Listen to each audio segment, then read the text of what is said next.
आज का दिन उस किसान नेता का जन्मदिन है जिसकी आवाज ने दिल्ली की सीमाओं को भी झकझोरा और लाठी के सामने खड़े रहने का हौसला दिया। राकेश टिकैत 4 जून 1969 को सिसोली में जन्मे राकेश टिकैत इस समय भारत के सबसे प्रभावशाली नेताओं में से एक हैं। उनके पिता चौधरी महेंद्र सिंह टिकैत किसान नेता के रूप में एक बड़ी पहचान देकर गए थे। राकेश टिकैत की परवरिश सिर्फ खेतों और खलियानों में नहीं हुई बल्कि आंदोलनों की आंच और पंचायतों की परिपक्वता में भी हुई। किसान का बेटा होना आसान नहीं होता, लेकिन किसान नेता का बेटा होना और भी जिम्मेदारी भरा होता है। उन्होंने पढ़ाई में कानून की डिग्री हासिल की और एक समय दिल्ली पुलिस में कांस्टेबल भी रहे, लेकिन जल्दी ही महसूस किया कि उनकी असली भूमिका सिस्टम का हिस्सा बनने की नहीं, सिस्टम को जवाबदेह बनाने की है।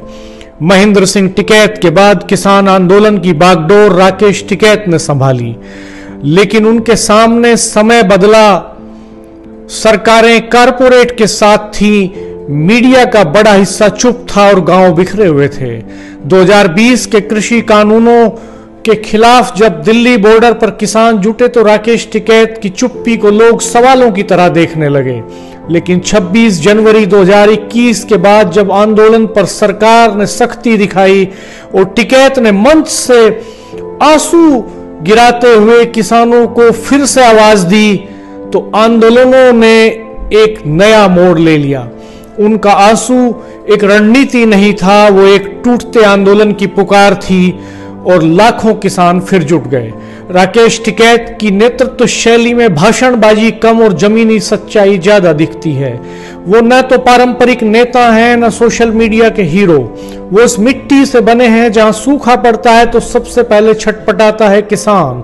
आज जब राजनीति में किसानों की आवाज कमजोर होती जा रही है, राकेश टिकैत उस विरासत को बचाने की लड़ाई लड़ रहे हैं जो चौधरी चरण सिंह से लेकर महेंद्र सिंह टिकैत तक चली है।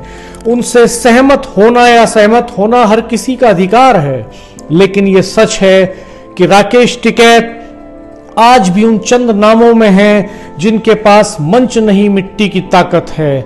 उनके जन्मदिन पर सवाल भी जरूरी हैं। क्या ये देश किसानों के लिए वैसा ही खड़ा होता है जैसा किसानों ने इस देश को खड़ा किया? हाँ, आलोचना से परे कोई नहीं होता। राकेश टिकैत को पूजा का पात्र नहीं, जवाबदेही का विषय बनाना भी जरूरी है। जन्मदिन के मौके पर फूल नहीं, सवाल जरूरी हैं। उन्होंने खुद भी कहा कि मैं कोई केक नहीं काटता। क्या किसान आंदोलन के बाद वेस्ट यूपी के किसानों की हालत सुधरी है? क्या मंडियां फिर से सशक्त हुई हैं? क्या एमएसपी कानून बना है? क्या किसान का बेटा अब भी लाठी खा रहा है या पोस्टर बना दिया गया? टिकैत को इतिहास में जगह जरूर मिलनी चाहिए, लेकिन समालोचनात्मक विश्लेषण के साथ, क्योंकि देवता नहीं, लोकतांत्रिक नेता ही देश को जिंदा रखते हैं। चौधरी राकेश टिकैत को जन्मदिन की ढेरों बधाई।